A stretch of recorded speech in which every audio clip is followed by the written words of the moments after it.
أعوذ بالله من الشيطان الرجيم. بسم الله الرحمن الرحيم.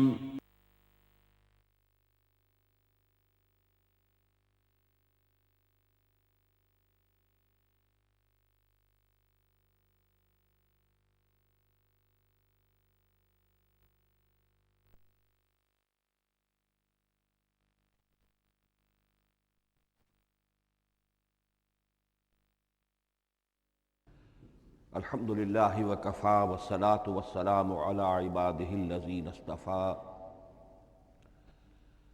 خصوصاً علی افضلہم وخاتم النبیین محمد الامین وعلی معین. اما بعد فاعوذ باللہ من الشیطان الرجیم. بسم اللہ الرحمن الرحیم. رب اشرح لي صدري ويسر لي امري واحلل عقدة من لساني يفقهوا قولي. اللهم ربنا آنس وحشتنا في قبورنا وارحمنا بالقرآن العظيم. اللهم اجعله لنا إماما ونورا وهدى ورحمة. اللهم ذكرنا منه ما نسينا وعلمنا منه ما جهلنا وارزقنا تلاوته آناء الليل وآناء النهار واجعله لنا حجة يا رب العالمين آمین. کل دو نشستوں میں تعارف قرآن کے ضمن میں جن عنوانات پر گفتگو ہو چکی ہے ان میں سے ایک تشنا رہا قرآن حکیم کی ترتیب اور تقسیم. اس کی تدوین کے بارے میں گفتگو ہماری مکمل ہو چکی تھی کہ قرآن حکیم کی تدوین 3 مراحل میں مکمل ہوئی.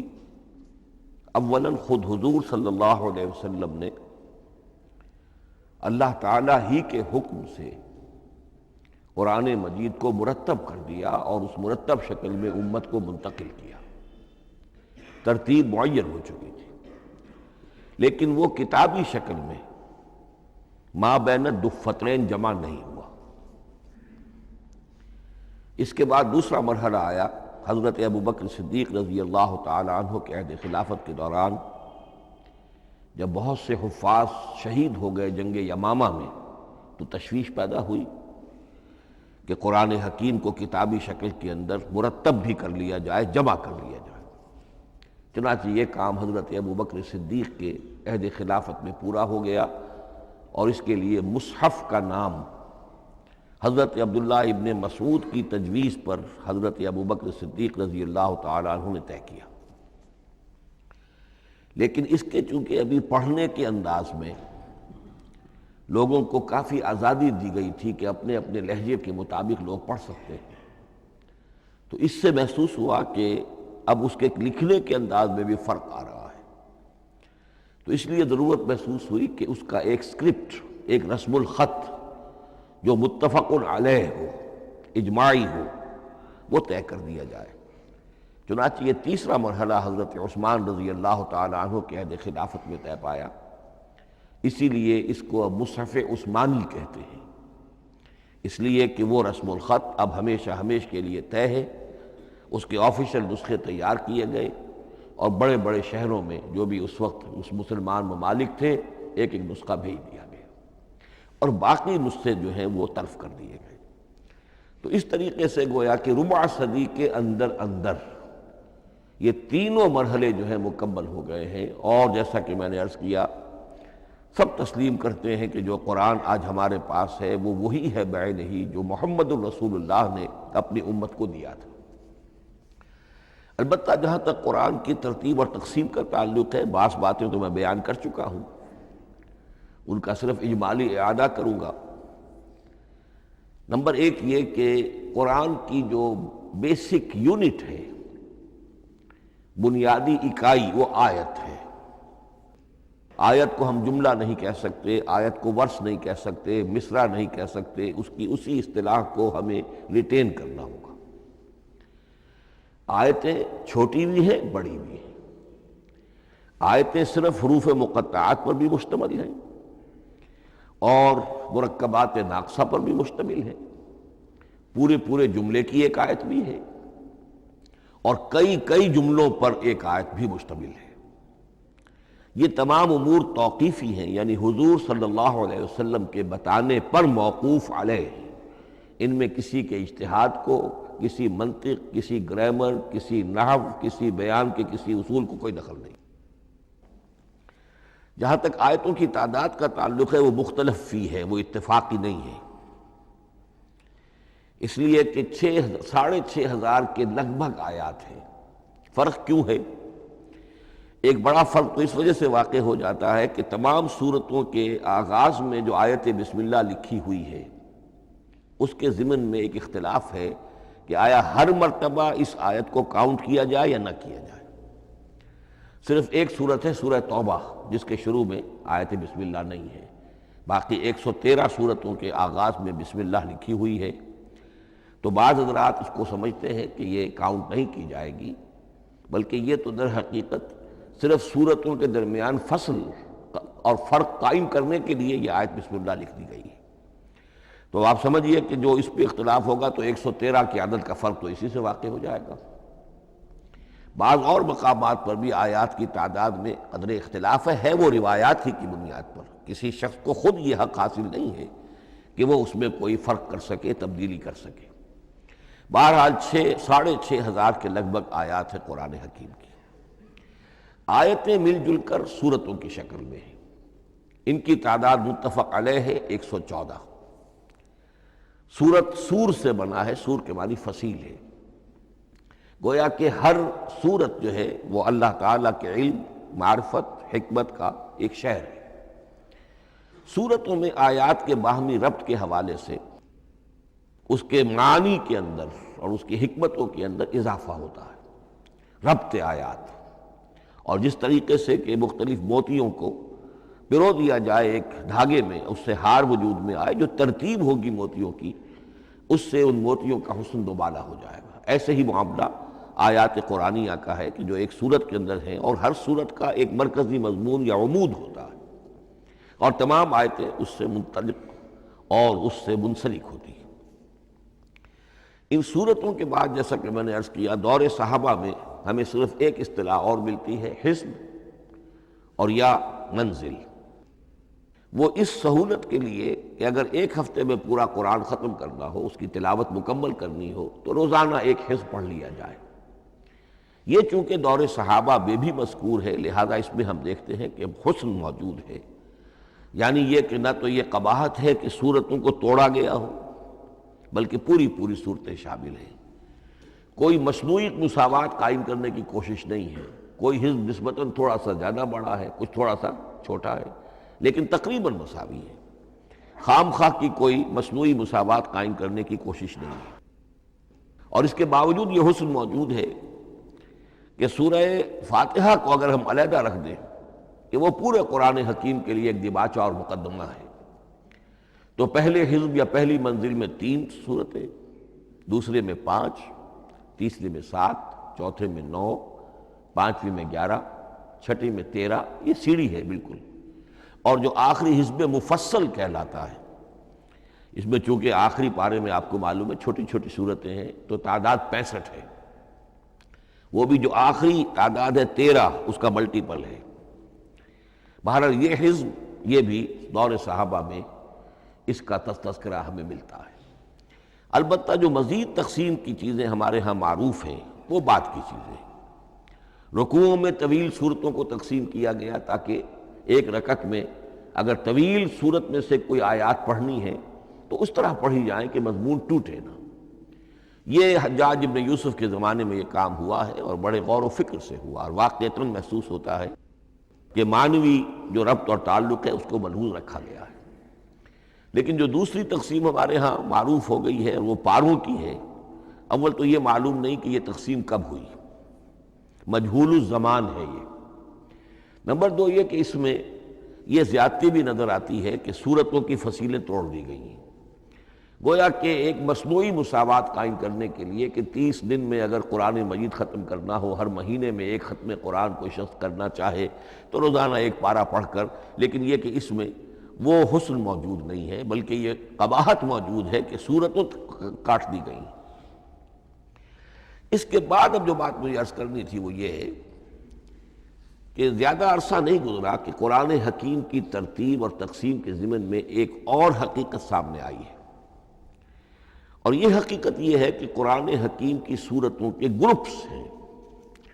اب یہ چونکہ ایک بالکل ماضی قریب کا معاملہ ہے، اس سے پہلے یہ ذکر موجود نہیں تھا۔ اول تو یہ بات بھی مان لیجئے کہ قرآن مجید میں ترتیب اور نظم، اس کے بارے میں ہمارے اسلاف نے نہ کوئی زیادہ محنت کی اور نہ انہوں نے سمجھا کہ اس میں کوئی خاص ربط ہونا ضروری ہے، لیکن یہ کہ عہد حاضر میں مولانا حمید الدین فراہی رحمۃ اللہ علیہ ہندوستان میں ایک ایسے عالم پیدا ہوئے کہ جنہوں نے نظم قرآن کو اپنا خاص موضوع بنایا کہ یہ جو آیات باہم جوڑی گئی ہیں تو آخر کوئی حکمت ہے، سورتوں میں جو ربط قائم کیا گیا ہے یقیناً حکمت پر مبنی ہے، ورنہ سب سے سیدھی ترتیب تو جیسا کہ میں نے کل عرض کیا تھا یہ ہوتی ترتیب نزولی سے قرآن کو مرتب کر دیا جاتا۔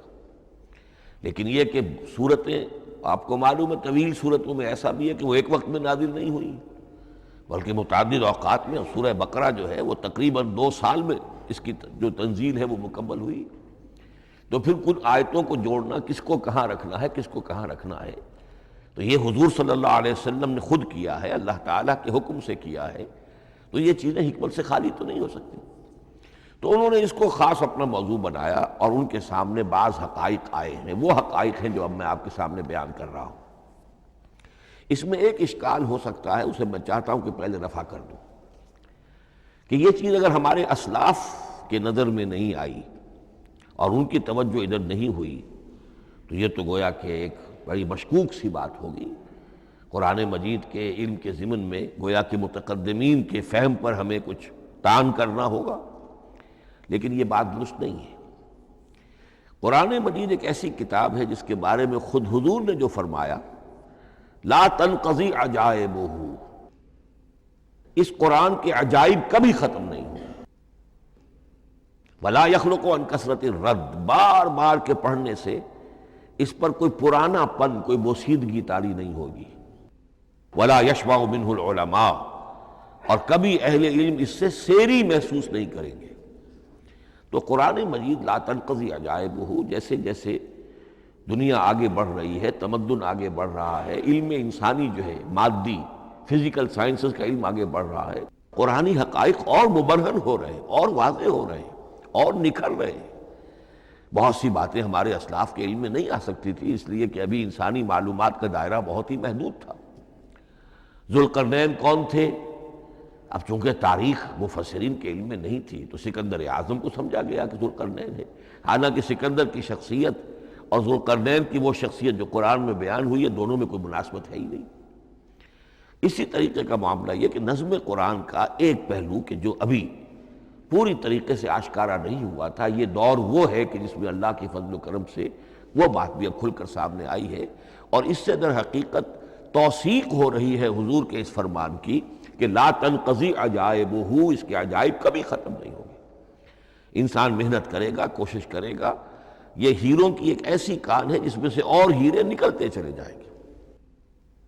اس کے ضمن میں ایک بات تو میں نے آپ سے کل عرض کر دی تھی اور آج پھر بھی کہی ہے، سورتوں میں بھی ایک ربط ہے، آیات جو سورتوں کے اندر جوڑی گئی ہیں، پھر سورتیں اکثر و بیشتر جوڑوں کی شکل میں ہیں۔ اس کے کچھ مثالیں بھی کل میں نے آپ کو دی تھی۔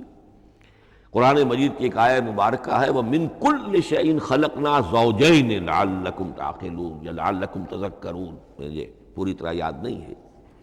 ہم نے ہر شے کو جوڑوں کی شکل میں پیدا کیا، اگرچہ اس کو چونکہ قرآن مخلوق نہیں ہے ہم اس پر اس کا اطلاق نہیں کریں گے، لیکن من کل شیء خلقنا زوجین، اس میں اس قدر کیٹیگوریکل سٹیٹمنٹ ہے کہ معلوم ہوتا ہے کہ یہ اصول اتنا اللہ تعالیٰ کے ہاں اتنا پسندیدہ ہے کہ قرآن مجید کی صورتوں میں بھی یہ صورتوں کے بھی جوڑوں کی شکل میں ہونا یہ بہت ہی اظہر من الشمس ہے۔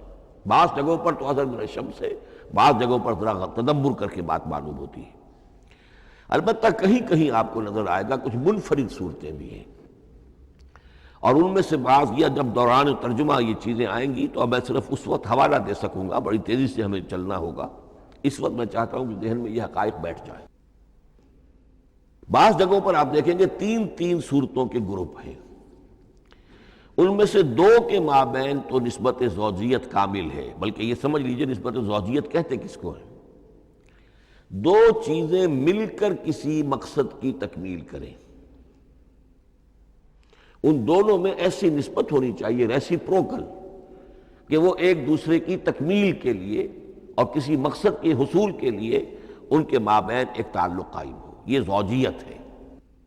اسی طریقے سے قرآن مجید میں جب صورتیں آتی ہیں جوڑوں کی شکل میں تو کسی مضمون کا ایک رخ وہ ایک صورت میں آ جائے گا، اس کا دوسرا رخ دوسری صورت میں آ جائے گا، اور دونوں مل کر جسے ہم کہتے ہیں تصویر کے دونوں رخ، وہ رخ مکمل ہو جائیں گے، بات پوری ہو جائے گی۔ البتہ بعض جگہوں پر ہے کہ تین تین صورتوں کے سب گروپس ہیں۔ میں اس معاملے میں گروپ کا لفظ ریٹین کر رہا ہوں، اس لیے کہ قدیم تو یہ تصور تھا نہیں، جدید اصطلاح ہے، تو اس میں چونکہ اب بہت سے الفاظ انگریزی زبان کے اب اردو میں آ گئے ہیں کہ اس کی جگہ کوئی اور بہت ہی کوئی کوشش کر کے لفظ لایا جائے تو وہ شاید زیادہ عام فہم نہیں ہوگا، یا عام فہم ہے۔ تو گروپس اور سب گروپس، چھوٹے گروپ بڑے گروپ، تو یہ چھوٹے گروپ جو ہے تین تین صورتوں کے، ان میں سے دو کے مابین تو نسبت زوجیت بتمام و کمال ہوگی، اور تیسرے کی حیثیت ضمیمے کی ہوگی۔ اس کی مثالیں بعد میں آئیں گی۔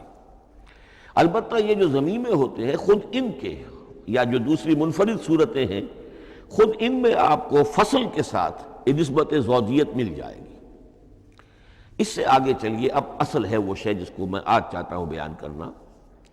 قرآن حکیم کی صورتوں کی ایک گروپنگ اس اعتبار سے سامنے آئی، کچھ صورتیں مکی پھر مدنی، پھر مکی پھر مدنی، پھر مکی پھر مدنی، پھر مکی پھر مدنی۔ ایسا کیوں ہے؟ بڑی قابل غور بات ہے، اس میں کوئی حکمت ہے؟ اور عجیب بات یہ سامنے آئی، اس اعتبار سے بھی قرآن کے 7 گروپ بنتے ہیں، ہر گروپ میں ایک یا ایک سے زائد مکی صورت اور پھر ایک یا ایک سے زائد مدنی صورتیں، ایک گروپ پورا ہو گیا۔ دوسرے گروپ میں پھر ایک یا ایک سے زائد مکی صورت، پھر ایک یا ایک سے زائد مدنی صورتیں، وہ پھر گروپ مکمل ہو گیا۔ یہ گروپ بھی قرآن حکیم میں 7 ہیں۔ یہ گروپ جو ہے قرات کے لیے نہیں ہے، یہ گروپ جو ہے معنوی تقسیم ہے، غور و فکر کے اعتبار سے، کہ ہر گروپ کا ایک عمود ہے، ایک مرکزی مضمون ہے، اور جس طریقے سے صورتیں دو مل کر ایک مضمون کی تکمیل کرتی ہیں، اسی طرح ہر گروپ کی مکی اور مدنی صورتیں مل کر ایک بڑے مضمون کی تکمیل کرتی ہیں۔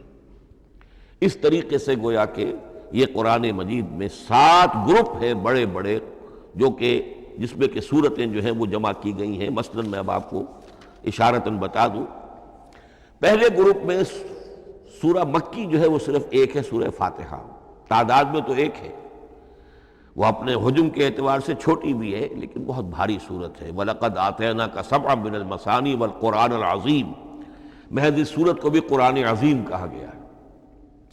لیکن ایک صورت مکی سورہ فاتحہ، پھر 4 طویل ترین صورتیں مدنی، بقرہ، آل عمران، نساء، مائدہ۔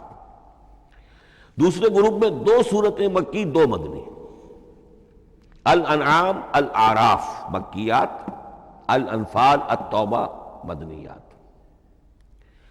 تیسرا گروپ چلتا ہے، 14 صورتیں مسلسل چلی جا رہی ہیں مکی، سورہ یونس سے، سورہ یونس، سورہ ہود، سورہ یوسف، سورہ رعد، سورہ ابراہیم، چلتے جائیے، سورہ حجر، سورہ نحل، سورہ بنی اسرائیل، سورہ کہف، سورہ مریم، سورہ طٰہٰ، سورہ انبیاء، سورہ حج اور سورہ مومنون، 14 صورتیں۔ اب آئی ایک مدنی صورت، سورہ نور، یہ تیسرا گروپ مکمل ہو گیا۔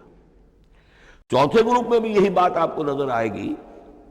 الفرقان سے سورہ سجدہ تک 8 صورتیں مکی ہیں، اور پھر ایک صورت آتی ہے سورۃ الاحزاب، وہ مدنی ہے۔ اب یہ جو ایک ایک صورتیں آئی ہیں، سورہ نور اور سورہ احزاب، ہر شخص کو اندازہ ہو جائے گا یہ آپس میں جوڑے کی شکل رکھتی ہیں، ان کے مضامین بہت ایک دوسرے سے مشابہ ہیں، بہت مشابہ ہیں۔ لیکن یہ کہ وہ اس طریقے کا جوڑا نہیں ہے کہ اسی گروپ میں ان کا جوڑا موجود ہو، اس کا جوڑا جو ہے وہ دوسرے گروپ میں ہے۔ پھر آئیے پانچواں گروپ ہے سورہ سبا سے احقاف تک، یہ 13 صورتیں مکی ہیں، اور پھر سورہ محمد صلی اللہ علیہ وسلم سے سورۃ الحجرات تک 3 صورتیں مدنی ہیں، یہ کل 16 صورتیں ہیں۔ چھٹے گروپ میں سورہ قاف سے سورہ واقعہ تک 7 صورتیں یہ مکی ہے، اور سورہ حدید سے سورہ طلاق تک 10 صورتیں مدنی ہیں، یہ 17 صورتیں ہیں۔ آخری جو ہے وہ سورۃ الملک سے سورۃ الاخلاص تک 46 صورتیں، اور سورہ معوذتین جو ہے یہ 2 ہے کہ جو مدنی ہے۔ بعض کا اس میں اختلاف ہے، وہ میں بعد میں عرض کروں گا، لیکن جو میری رائے ہے وہ میں آپ کے سامنے رکھ رہا ہوں۔ اس طریقے سے یہ 7 گروپ جو ہیں قرآن مجید میں سورتوں کے وجود میں آئے۔ ہر گروپ کا ایک مرکزی مضمون ہے۔ مثلا پہلے گروپ کا مرکزی مضمون شریعت ہے۔ سورہ فاتحہ میں اہدنا الصراط المستقیم، اے اللہ ہمیں سیدھا راہ دکھا، سیدھے راستے کی ہدایت بخش۔ اب وہ سیدھا راستہ کیا ہے؟ شریعت خداوندی، شریعت الہی، اور شریعت مکمل ہو جاتی ہے ان 4 صورتوں میں۔ شریعت محمدی کا جو بلو پرنٹ ہے، ابتدائی خاکہ جو ہے وہ آپ کو سورہ بقرہ میں ملے گا، اور اس کی جو تکمیلی صورتیں ہیں، تکمیلی احکام ہیں، وہ سورہ مائدہ۔ اس کے علاوہ اس گروپ میں جو زیادہ زور ہے وہ سابقہ امت مسلمہ سے گفت و شنید۔ سابقہ امت مسلمہ میں یہودی اور نصارہ دونوں شامل ہیں۔ اب ان پر جرح بھی ہے، ان پر تنقید بھی ہے، ان کو ملامت بھی ہے، ان کو ان کی قرارداد جرم ان کے خلاف جو ہے وہ بھی دی گئی ہے، اور پھر یہ کہ ان کو معزول کر کے اور نئی امت کو اس مقام پر نصب کرنے کا اعلان ہے، اور ان کو بڑی زوردار دعوت ہے کہ اب محمد پر ایمان لاؤ اور قرآن پر ایمان لاؤ صلی اللہ علیہ وسلم۔ یہ پہلا گروپ ہے۔ اسی طریقے سے ہر گروپ کا، اب یہ ساتھ ساتھ جب ہم چلیں گے تو میں تفصیل کے ساتھ بیان کرتا جاؤں گا کہ اس گروپ کا یہ مرکزی مضمون ہے، اور اس طور سے یہ صورتیں آپس میں ایک دوسرے کے ساتھ مربوط ہیں۔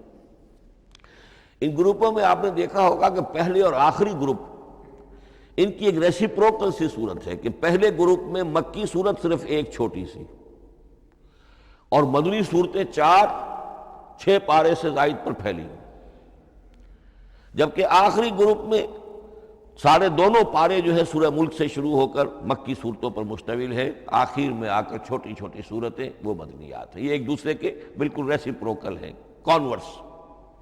لیکن دوسرا گروپ ادھر سے اور دوسرا ادھر سے، یعنی چھٹا، یہ بڑے متوازن ہیں۔ 2 صورتیں مکی، 2 مدنی، اور ادھر 7 صورتیں مکی اور 10 مدنی، لیکن 7 صورتیں جو ہیں وہ 3 رکوعوں کی ہیں، ان میں سے ایک 4 رکوع کی بھی ہے، اور اکثر و بیشتر وہ جو دوسری ہے وہ 2 رکوعوں کی ہے، تقریباً متوازن بنتی ہے۔ تو درمیان میں جو ہے ان میں جو مدنی صورتوں کا حصہ بہت کم ہے، اکثر و بیشتر جو ہے وہ مکی صورتیں ہیں۔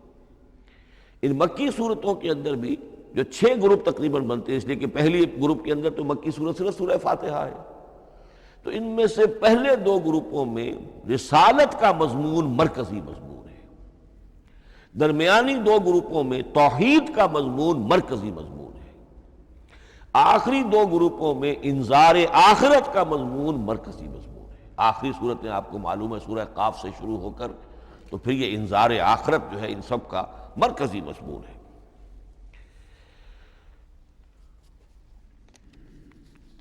مدنی قرآن جو ہے یہ بھی آپ نوٹ کر لیجئے کہ کل قرآن کا 1/3 ہے تقریباً، اور اس 1/3 کا 2/3 پورا کا پورا پہلے گروپ میں آ گیا ہے۔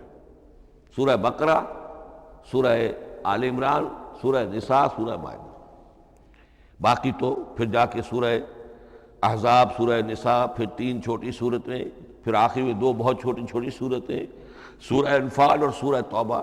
لیکن یہ کہ یہ 2/3 جو ہے مدنی قرآن کا حجم بالکل پہلے ہی اس گروپ کے اندر آ گیا ہے۔ اس کی بھی حکمت ہے، کیوں مدنی صورتوں کو پہلے رکھا گیا؟ میرے علم میں نہیں ہے کہ اس موضوع پر کسی شخص نے گفتگو کی ہو سوائے محمد مارمڈیوک پکتھال کے۔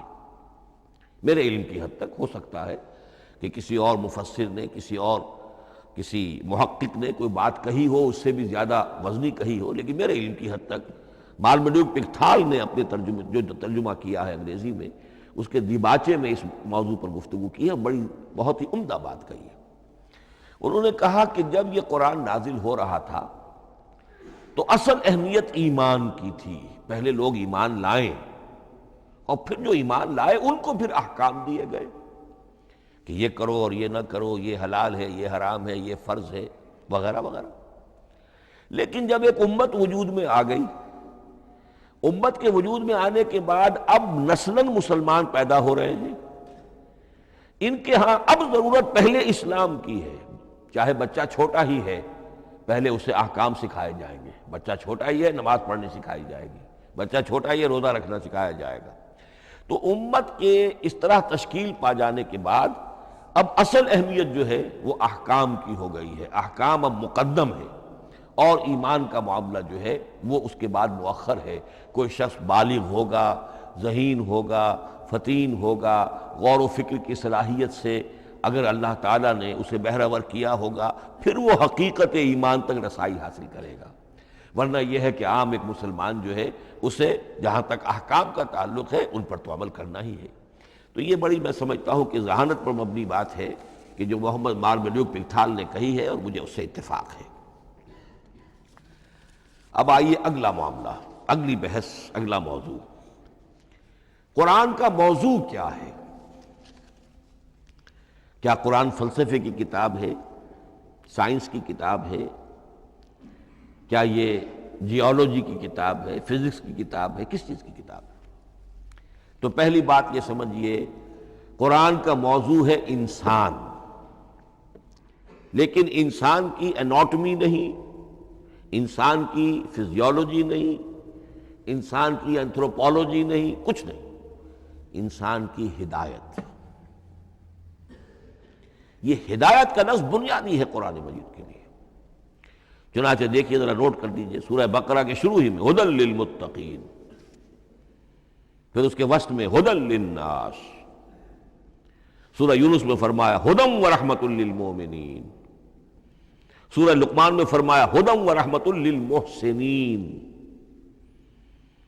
سورۃ البقرہ اور نحل میں فرمایا، نمل میں ھدی وبشریٰ للمؤمنین، آل عمران میں وموعظۃ للمتقین، ھدی وموعظۃ للمتقین، پھر 3 مرتبہ الہدی هو الذی ارسل رسولہ بالہدی ودین الحق لیظہرہ علی الدین کلہ۔ الہدی، ہدن نکرہ ہے، الہدی معرفہ ہو گیا، یعنی ہدایت کاملہ، ہدایت تامہ، ہدایت ابدی۔ اسی طرح سورۃ النجم میں فرمایا وَلَقَدْ جَاءَهُم مِّن رَّبِّهِمُ الْهُدَىٰ، سورۃ الجن میں وَإِنَّا لَمَّا سَمِعْنَا الْهُدَىٰ آمَنَّا بِهِ، سورہ بنی اسرائیل میں وَمَا مَنَعَ النَّاسَ أَن يُؤْمِنُوا إِذْ جَاءَهُمُ الْهُدَىٰ، سورہ بنی اسرائیل میں بھی یہ الفاظ آئے، سورہ کہف میں بھی آئے۔ تو قرآن کا موضوع ہے ہدایت، اور اس کو اب ذہن میں رکھیے کہ انسان کے علم کے 2 گوشے ہیں۔ علم انسانی 2 حصوں میں منقسم ہے، ایک حصہ ہے فزیکل ورلڈ کا علم جو حواس کے ذریعے سے حاصل ہوتا ہے، مادی حقائق ان کا علم۔ حواس 5 ہمارا دیکھنا، سننا، سونگھنا، چکھنا، چھونا، یہ تمام صلاحیتیں ہیں، ان سے کچھ معلومات حاصل ہوتی ہیں، اور عقل کا یہ کمپیوٹر ان کو پروسیس کرتا ہے، اس سے نتائج نکالتا ہے، نتائج نکال کے سٹور کر لیتا ہے۔ پھر مزید کوئی معلومات حواس کے ذریعے سے حاصل ہوتی ہیں، اب ان کو وہ پھر پروسیس کر کے جو سابق میموری سٹورڈ ہے اس کے ساتھ ریکنسائل کر کے کوئی اور نتیجہ اخذ کرتا ہے۔ اس طرح رفتہ رفتہ رفتہ رفتہ انسان کا یہ علم بڑھتا چلا جا رہا، اور ہم نہیں کہہ سکتے کہ ابھی اور کہاں تک جائے گا۔ آج سے چند 100 سال پہلے بھی انسان تصور نہیں کر سکتا تھا کہ انسانی علم وہاں پہنچ جائے گا جہاں آج پہنچ چکا ہے۔ اس علم کا وحی سے کوئی تعلق نہیں، اس علم کا تعلق ہے علم اسماء سے، جو حضرت آدم میں ودیعت کر دیے گئے تھے بالکل شروع میں۔ سورہ بقرہ کا 4تھا رکوع جو ہے اس کے شروع میں ذکر ہے وَعَلَّمَ آدَمَ الْأَسْمَاءَ كُلَّهَا، اللہ نے آدم کو تمام نام سکھا دیے۔ اور اس کے آخر میں ذکر ہے جب آدم کو اور حوا کو حکم دیا گیا کہ اب زمین میں جا کر اور وہاں کا چارج سنبھالو، تو فرمایا وَإِمَّا يَأْتِيَنَّكُم مِّنِّي هُدًى فَمَن تَبِعَ هُدَايَ فَلَا خَوْفٌ عَلَيْهِمْ وَلَا هُمْ يَحْزَنُونَ۔ وہ علم ہدایت ہے، یہ دو چیزیں بالکل علیحدہ ہیں۔ علم اسماء در حقیقت یوں سمجھیے کہ جیسے آم کی گٹھلی میں پورا آم کا درخت ہوتا ہے، وہی تو گٹھلی ہے جو آپ زمین میں دباتے ہیں، پھر اگر پانی وہاں پڑتا ہے، زمین میں روئیدگی بھی ہے، وہ گٹھلی پھٹے گی، وہ جو اس میں سے دو پتے نکلیں گے، وہ پتے اوپر بڑھیں گے، درخت بنے گا۔ وہ پورا درخت جو ہے آم کی گٹھلی میں موجود تھا، صرف اسے پورا درخت بننے میں 2 سال 3 سال 4 سال لگیں گے، لیکن درخت موجود تھا، پوٹینشلی بالقوہ پورا درخت آم کی گٹھلی میں موجود تھا۔ ایکچولی بالفعل وہ آم کا درخت جو ہے کئی سال کے اندر وجود میں آیا۔ بعین ہی یہ معاملہ ہے، کل مادی حقائق کا کل علم حضرت آدم علیہ السلام کے وجود میں ودیعت کر دیا گیا پوٹینشلی۔ اب اس کی ایکسفولیشن ہو رہی ہے، وہ بڑھتا جا رہا ہے، برگ و بار لا رہا ہے۔ اور یہ علم جو ہے اس کا تعلق جیسا کہ میں نے عرض کیا آسمانی ہدایت سے نہیں ہے، اب یہ خود رو پودا ہے، بڑھتا چلا جا رہا ہے، اور کہاں تک پہنچے گا؟ علامہ اقبال نے صحیح تعبیر کی ہے، عروج آدم خاکی سے انجم سہمے جاتے ہیں کہ یہ ٹوٹا ہوا تارا مہ کامل نہ بن جائے۔ علامہ کی زندگی میں تو انسان نے چاند پر قدم نہیں رکھا تھا، لیکن یہ کہ اب تو چاند پر قدم رکھ کر انسان آ چکا۔ تو عروج آدم خاکی سے انجم سہمے جاتے ہیں کہ یہ ٹوٹا ہوا تارا مہ کامل نہ بن جائے۔ یہ ہے انسانی علم۔ اس انسانی علم کے ساتھ اگر وہ علم وہی علم ہدایت نہ ہو تو یہ علم جو ہے بجائے خیر کے شر بن جاتا ہے۔ آج وہ شیطانی قوت بن چکا ہے، وہ علم ہلاکت کا سامان بن چکا ہے، تباہی کا ذریعہ بن چکا ہے۔ لیکن اس کے ساتھ دوسری بات ضروری تھی جو کہ وحی کے ذریعے سے آنے والا علم تھا، فَإِمَّا يَأْتِيَنَّكُم مِّنِّي هُدًى فَمَن تَبِعَ هُدَايَ فَلَا خَوْفٌ عَلَيْهِمْ وَلَا هُمْ يَحْزَنُونَ۔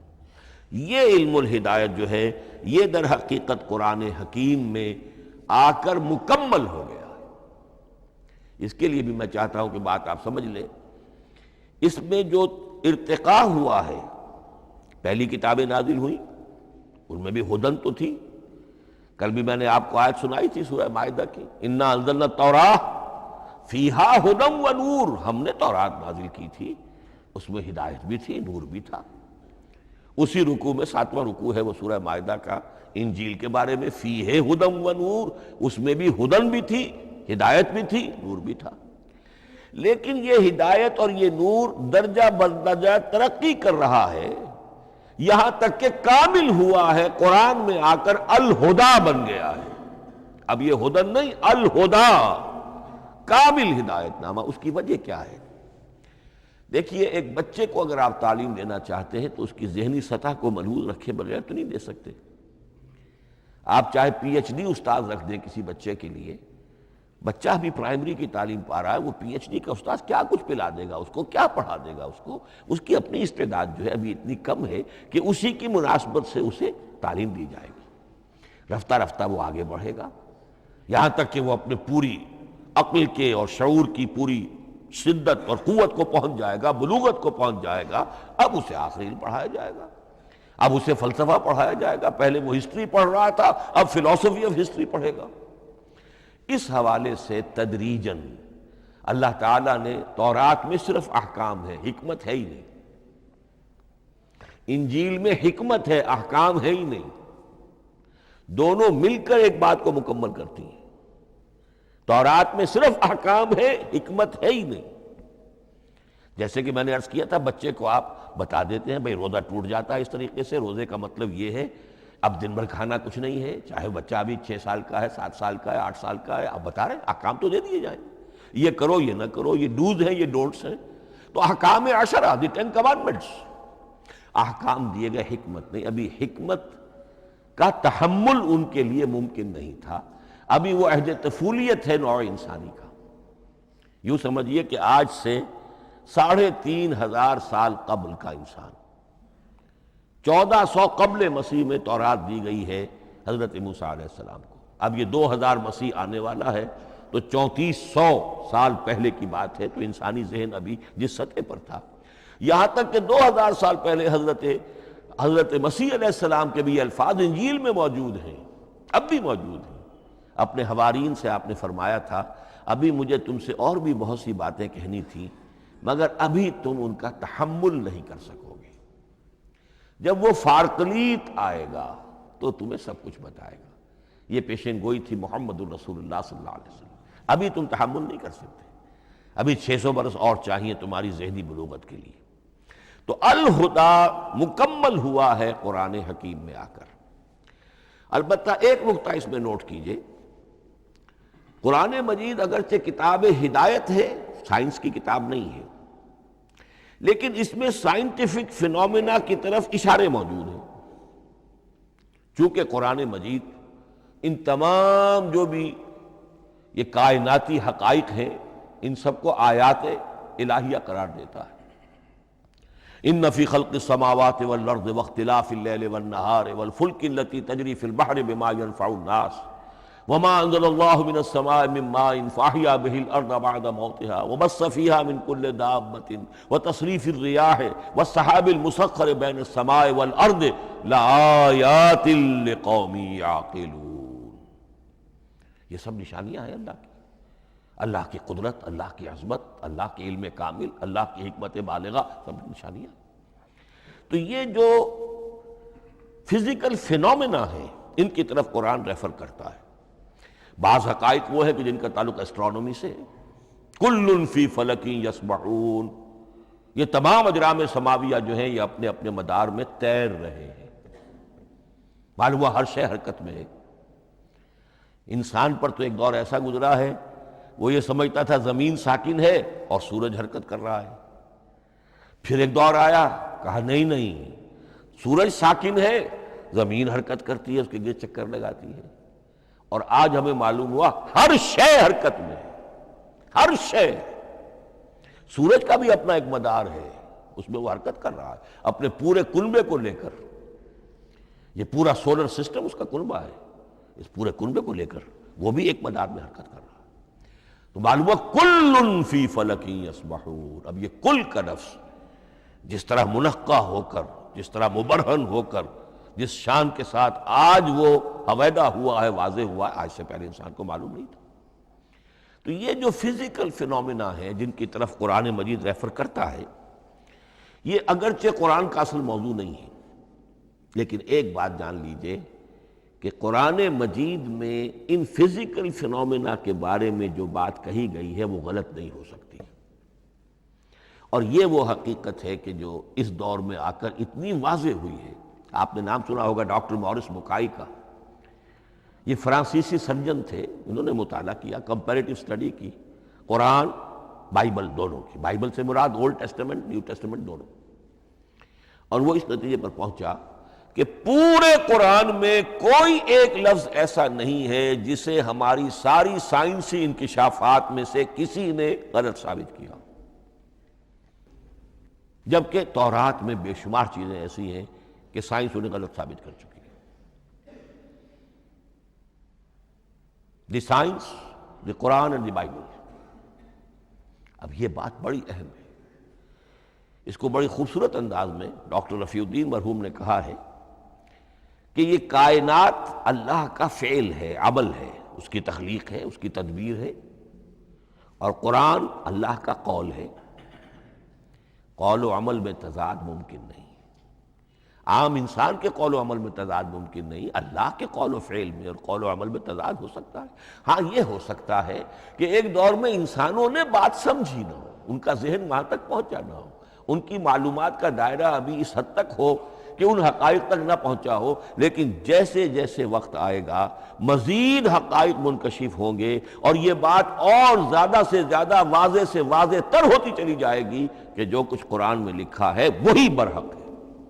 ہاں، آج سے پہلے انسانی ذہن اس حد تک رسائی حاصل کرنے کا اہل نہیں تھا، اور یہ ہے در حقیقت آیت قرآن حکیم کی۔ یہ سورہ حامیم السجدہ کی لاسٹ بٹ ون آیت ہے، سَنُرِيهِمْ آیاتنا فی الآفاق وفی انفسہم حتی یتبین لہم انہ الحق۔ ہم انہیں دکھاتے چلے جائیں گے اپنی نشانیاں، آفاق میں بھی انفس میں بھی۔ سَنُرِيهِمْ آیاتنا فی الآفاق وفی انفسہم حتی یتبین لہم، یہاں تک کہ یہ بات پوری طرح نکھر کر مبرہن ہو کر ان کے سامنے واضح ہو جائے گی انہ الحق، کہ قرآن حق ہے۔ اور اسی کی حقیقت جو ہے، جیسا کہ میں نے عرض کیا، ایک تو مورس بکائی کو ذہن میں رکھیے، اور ایک اور شخص کینیڈا میں ایک بہت بڑا ڈاکٹر ہے کہ جو امبریولوجسٹ ہے، اور اس کی جو ٹیکسٹ بکس ہے جو امبریولوجی پر، علم جنین، یعنی رحم مادر میں جو بچے کی پرورش ہوتی ہے، کیسی ہوتی ہے، کن کن سٹیجز سے گزر کر ہوتی ہے، یہ علم جنین یا امبریولوجی، تو سٹینڈرڈ ٹیکسٹ بک ہے دنیا میں اس کی، ڈاکٹر کیتھل مور کی۔ اور وہ حیران رہ گیا کہ میں نے جب قرآن کا مطالعہ کیا کہ آج سے 1400 برس قبل، جبکہ نہ مائکروسکوپ تھی، نہ ڈسیکشن ہوتا تھا ابھی ہیومن باڈی کا، یہ حقائق جو قرآن بیان کر رہا ہے، وَلَقَدْ خَلَقْنَا الْإِنسَانَ مِنْ صُلَالَةٍ مِّن مَّاءٍ مَّهِينٍ ثُمَّ جَعَلْنَاهُ نُطْفَةً فِي قَرَارٍ مَّكِينٍ ثُمَّ خَلَقْنَا النُّطْفَةَ عَلَقَةً فَخَلَقْنَا الْعَلَقَةَ مُضْغَةً فَخَلَقْنَا الْمُضْغَةَ عِظَامًا فَكَسَوْنَا الْعِظَامَ لَحْمًا۔ یہ کہاں سے معلوم ہوئے؟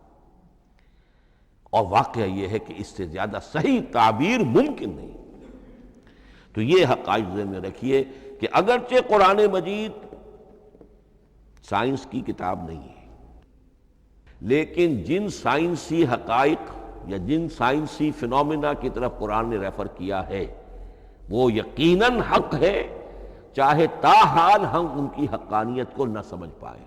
مثلا آج بھی مجھے نہیں معلوم کہ قرآن جو 7 آسمان کہتا ہے تو 7 آسمان سے کیا مراد، مجھے نہیں معلوم، لیکن مجھے یقین ہے کہ ایک وقت آئے گا کہ انسان سمجھے گا کہ ٹھیک یہ الفاظ جو ہیں 7 آسمان، یہ منطبق ہوتے ہیں اس حقیقت پر جو آج ہمارے علم میں آئی ہے، پہلے نہیں آئی تھی۔ البتہ ایک اور نقطہ جو بہت اہم ہے عملی اعتبار سے، میں نے اسی لیے یہ ساری تمہید کی ہے کہ قرآن سائنس کی کتاب نہیں ہے، نہ سائنس کی ہے نہ ٹیکنالوجی کی ہے۔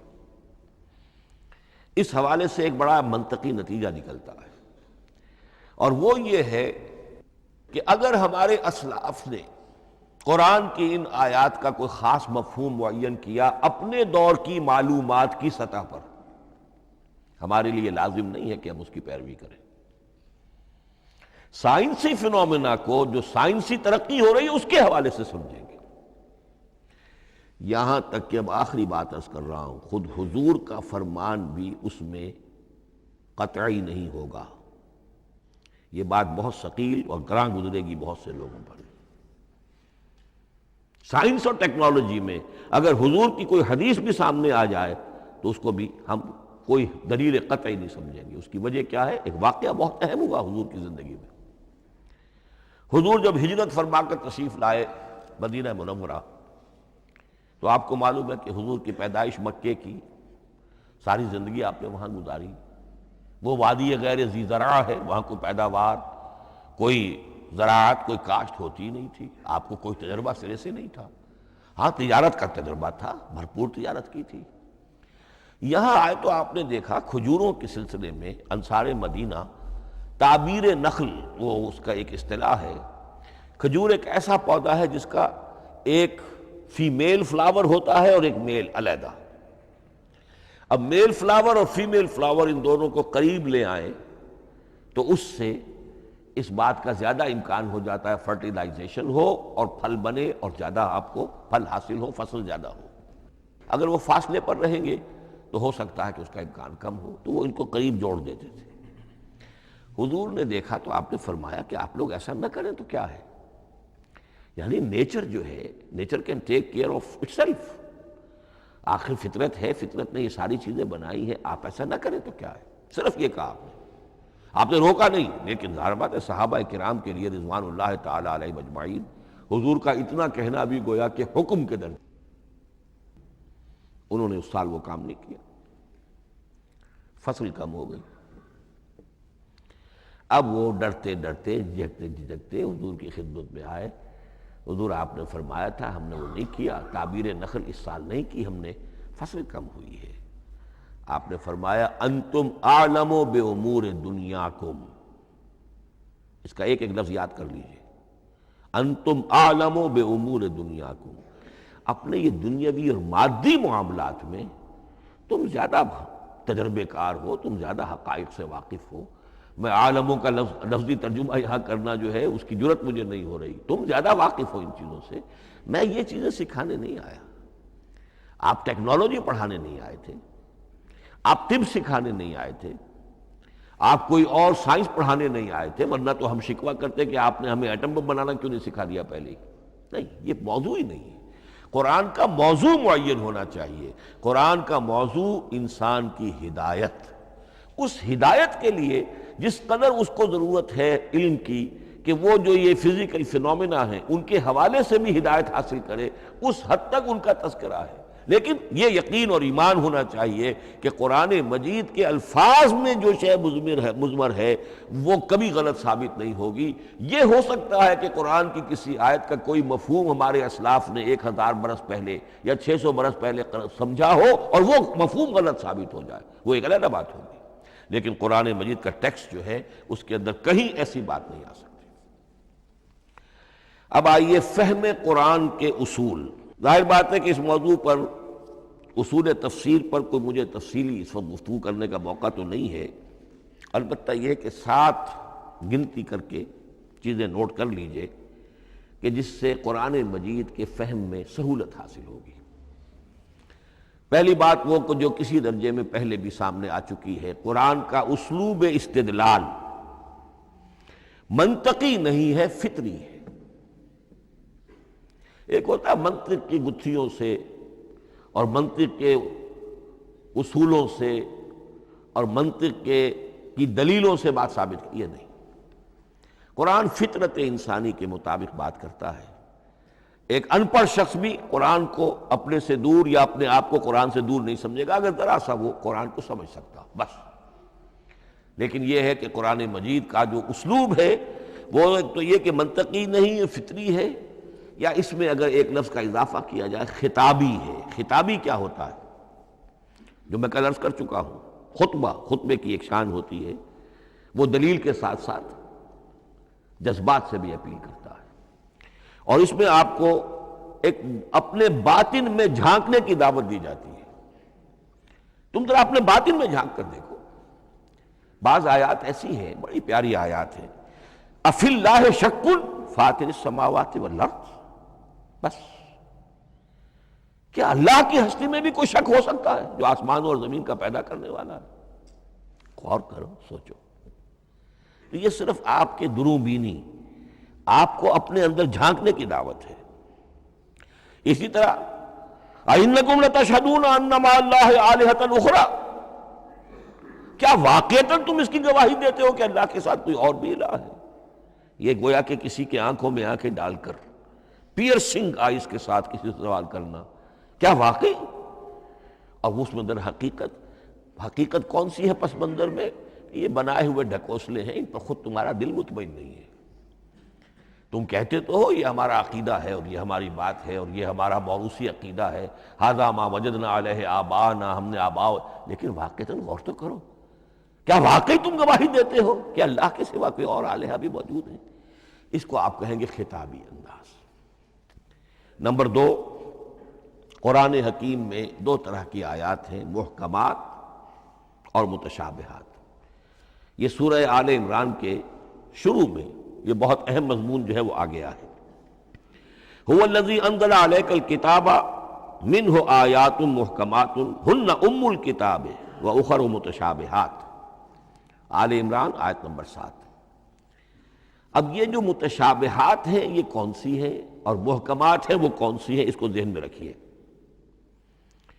نمبر 1 محکم قطعی، تمام جتنی بھی آیات احکام ہیں وہ محکم ہے، یہ کرو یہ نہ کرو، یہ جائز یہ حرام، آیات احکام محکم، اسی ایک مادے سے لفظ بنا ہے یہ محکم بھی اور احکام حکم۔ البتہ عالم غیب کی ساری خبریں متشابہات میں سے، عالم غیب ہو، عالم ارواح ہو، عالم برزخ ہو، عالم آخرت ہو، ان کے تمام حقائق یہ متشابہات میں سے، ان کو ہم حقیقتاً سمجھ نہیں سکتے، ہمارا تجربہ ہی نہیں، ہمارا کوئی مشاہدہ ہی نہیں۔ جیسا کہ ایک حدیث میں آیا ہے، جنت کی جو بھی نعمتیں ہیں، ایک تو وہ نعمتیں جن کا ذکر قرآن میں ہے اور ان الفاظ میں ہے جن سے ہم واقف ہیں، اب ان میں تو یہ ہے کہ حور و قصور اور پھل اور یہ اور دودھ اور شہد اور وغیرہ وغیرہ وغیرہ، وہ چیزیں ہم جانتے ہیں، تو وہ بھی حق ہیں، ایسے ہی ہوں گی، اتوب ہی متشابہہ، لیکن یہ صرف نزل ہے، یہ تو ابتدائی مہمان نوازی ہے، نزل من غفور الرحیم۔ جو اصل ضیافت ہونی ہے اہل جنت کی، اس کے بارے میں فرمایا وہ نعمتیں ملیں گی ما لا عین رات ولا اذن سمعت وما خطر علی قلب بشر، جو نہ کسی آنکھ نے کبھی دیکھی، نہ کسی کان نے کبھی سنی، نہ کسی انسان کے دل پر ان کا خیال تک وارد ہو، انہیں ہم کیا سمجھیں گے؟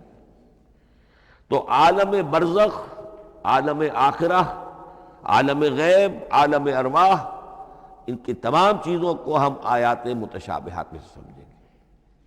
البتہ یہ جو سائنٹیفک فینومینا والی باتیں ہیں مادی علوم کی، ان میں یہ ہے کہ متشابہ اور محکم ہونے کا معاملہ بدلتا چلا جا رہا ہے۔ جب تک وہ ہمارا سائنسی علم وہاں تک نہیں پہنچا تھا، وہ آیت ابھی متشابہ تھی، سمجھ میں نہیں آ رہی تھی، لیکن اب جب کہ وہ بات وہاں پہنچ گئی اور کھل گئی بات، اب معلوم ہوا کل فی فلک یسبحون، اب یہ آیت محکمات میں آ گئی، اب یہ وہ بات نہیں رہی کہ جس کا صحیح مفہوم سمجھنا ہمارے لیے مشکل ہو۔ تیسری بات، تفسیر اور تعویل میں کیا فرق ہے؟ تفسیر کا عام طور پر لفظ استعمال ہوتا ہے لفظی طور پر، الفاظ کی بحث، نحوی بحث، قواعد گرامر جو ہے ان کے حوالے سے جو بحث کی جائے گی وہ تفسیر ہے، اور اس کی اصل حقیقت اور مدلول کو سمجھنے کی جو کوشش کی جائے گی وہ تعویل ہے۔ تو یہ دو الفاظ جو ہیں یہ مختلف ہوں گے، تفسیر اور تعویل۔ نمبر 4، تعویل عام اور تعویل خاص، یہ بہت اہم موضوع ہے۔ دیکھیے قرآن مجید نازل ہوا ایک خاص ٹائم اینڈ سپیس پس منظر میں، آج سے 1400 برس قبل 610 عیسوی سے لے کر 632 عیسوی تک نازل ہوا، حجاز میں نازل ہوا۔ اس کی ایک اولین مخاطب قوم تھی، وہ ان پڑھ قوم تھی، پڑھے لکھے شاذ الشاذ المعدوم کے درجے میں تھے، وہاں فلسفے کا سوال نہیں، کوئی منطق کی بات نہیں، کچھ بھی نہیں، اور اولین مخاطب وہی ہیں، اور جو بھی حالات ہیں اس وقت کے ان کے حوالے سے بات کی جا رہی ہے۔ اب قرآن مجید کی ہر آیت پر اولاً غور ہوگا اس اعتبار سے، جب یہ نازل ہوئی ہے تو اس کا اس وقت کیا مفہوم سمجھا گیا، اس خاص کانٹیکسٹ میں، ٹائم اینڈ سپیس کانٹیکسٹ میں کیا مفہوم سمجھا گیا، یہ ہے تعویل خاص۔ لیکن اب دوسری طرف دیکھیے، یہی کتاب ہدایت ہے ابد الآباد تک کے لیے، اسی کتاب کو 20ویں صدی عیسوی کے انسان کے لیے بھی ہدایت نامہ بننا ہے۔ اگر دنیا طویل ہے اور 500 برس تک ہے تو 25ویں صدی عیسوی کے انسان کے لیے بھی ہدایت نامہ یہی کتاب بننی ہے۔ یہ عرب کے امیین کے لیے ہدایت نامہ تھی تو ایران کے فلسفیوں کے لیے بھی تو ہدایت نامہ تھی۔ لہذا ان الفاظ کے اندر یہ قرآن کے اعجاز کا وہ پہلو ہے جو بہت نمایاں ہے، کہ ان الفاظ کے اندر کہ جو ایک خاص کانٹیکسٹ میں نازل ہوئے اور اس وقت ان کا ایک معین مفہوم سمجھا گیا، انہی میں وہ عموم بھی موجود ہے کہ اسی سے ہمیشہ ہمیشہ کے لیے ہدایت اخذ کی جا سکتی ہے۔ اس کو ہم کہیں گے تعویل عام، اس کانٹیکس سے ذرا نکال کر اب اس آیت کے الفاظ، اس کا در و بست، اس کا ما سبق، اس کے بعد ما بعد، سیاق و سباق، اس کے حوالے سے بیٹھ کر بات کی جائے۔ تعویل خاص میں شان نزول پیش نظر رہے گا، تعویل عام میں اس آیت کے الفاظ، ان کا در و بست اور آیت کا سیاق و سباق، یہ زیادہ زیر بحث رہے گا۔ تو معلوم ہوا کہ یہ دونوں چیزیں اپنی اپنی جگہ اہم ہیں۔ نہ تو انسان صرف تعویل خاص تک اپنے آپ کو محدود کر لے، اگر وہ کرے گا تو گویا کہ وہ صرف اس دور کا قرآن پڑھ رہا ہے، آج کا قرآن وہ نہیں پڑھ رہا۔ قرآن کے اندر تو واقعتاً یہ شان ہے کہ میں جس کے لیے الفاظ یہ استعمال کیا کرتا ہوں کہ ہر دور کے افق پر ایک خورشید تازہ کے مانند طلوع ہوگی یہ کتاب۔ معلوم ہوگا آج کا قرآن ہے، یہ ہمیں آج ملا ہے قرآن، اور گویا کہ آج جو ہمیں مسائل درپیش ہیں ان کا حل ہے جو یہ قرآن پیش کر رہا ہے۔ یہ اس کا اعجاز ہے، یہ اس کا کمال ہے۔ اس اعتبار سے نوٹ کیجئے تعویل خاص اور تعویل عام، یہ الفاظ چونکہ بار بار دورہ ترجمہ آئیں گے تو اس لیے میں نے ان اصطلاحات سے چاہا کہ آپ واقف ہو جائیں۔ ایک اور اس میں بات سمجھنے کی ہے تذکر اور تدبر۔ قرآن سے بنیادی ہدایت حاصل کر لینا، اس کے لیے قرآن انتہائی آسان ہے۔ وَلَقَدْ يَسَّرْنَا الْقُرْآنَ لِلذِّكْرِ فَهَلْ مِن مُدَّكِرٍ۔ ذرا سی انسان کو عربی آتی ہو کہ براہ راست قرآن کا مفہوم آپ کے ذہن اور قلب پر نازل ہوتا چلا جائے، بس قرآن کا اصل جو پیغام ہے، جو اس کی اصل ہدایت ہے، اس کی تمثیل یوں سمجھیے کہ سمندر میں اگر کوئی آئل ٹینکر جو ہے ٹوٹ جائے تو میلوں جو آئل ہوتا ہے وہ سطح سمندر کے اوپر پھیل جاتا ہے، سطح پر رہے گا، نیچے تو جائے گا نہیں۔ تو یوں سمجھیے کہ قرآن مجید کا جو لب لباب ہے، لب لباب، وہ اس کی سطح پر موجود ہے، لیکن اس کے یہ مطلب نہیں ہے کہ صرف سطح ہی سطح ہے، اس کی گہرائی فیتم لس، اس کی گہرائی وہ ہے کہ جس کی کوئی حد نہیں۔ اب اس کے لیے تعمق، گہرائی میں غوطہ زنی کرنا، قرآن میں ہو غوطہ زن اے مرد مسلمان، اس کے اعتبار سے یہ دنیا کی مشکل ترین کتاب، اچھی طرح سمجھ لیجیے، اس کی تہہ تک پہنچنا ممکن ہی نہیں۔ غلطی سے ہم کبھی کبھی کسی شخص کی مدح کرتے ہوئے کہہ دیتے ہیں فلاں شخص کو قرآن پر بڑا عبور حاصل ہے۔ ایک عالم دین نے یہ الفاظ میرے بارے میں کہہ دیے تھے، میں نے فوراً ٹوک دیا، میں نے کہا آپ کیا، یہ قرآن کی آپ نے گویا کہ قرآن مجید کی شان میں گستاخی کی ہے، قرآن کی توہین کی ہے۔ عبور کہتے ہیں ایک کنارے سے دوسرے کنارے کو چلے جانا، دریا عبور کر لیا، قرآن کے کنارے ہے ہی نہیں، یہ ناپیدا کنار سمندر ہے، اس سمندر کا کوئی کنارہ نہیں، نہ اس کی گہرائی اور نہ اس کے کنارے۔ لہذا پوری زندگی کوئی امام راضی ہو، کوئی زمخشری ہو، کوئی ہو، پوری زندگی کھپا کر بھی وہ یہ نہیں کہہ سکے گا کہ میں نے قرآن مجید کو بتمام و کمال سمجھ لیا ہے۔ معاذ اللہ، معاذ اللہ، معاذ اللہ، ناممکن۔ وراء الورا ثم وراء الورا، یہ ہے تذکر اور تدبر۔ اس کے لیے تو پوری زندگی انسان کھپائے، پورا وقت اس کے لیے لگائے، پوری صلاحیت کھپا دے، تب بھی وہ بہت سی جگہوں پر پھر بھی کہے گا واللہ عالم۔ امام رازی کو بھی نہ معلوم کتنے مقامات پر جا کر یہ کہنا پڑا ہے کہ اللہ بہتر جانتا ہے۔ اعلم ان ھذا المقام مقام غامض عمیق مہیب، یہ مقام تو بہت مہیب ہے، پرہیبت ہے، بہت گہرا ہے، بہت غامض ہے۔ امام رازی کہہ رہے ہیں، 30 جلدوں میں تفسیر لکھنے والا شخص۔ اقول قولی ھذا واستغفر اللہ لی ولکم ولسائر المسلمین والمسلمات۔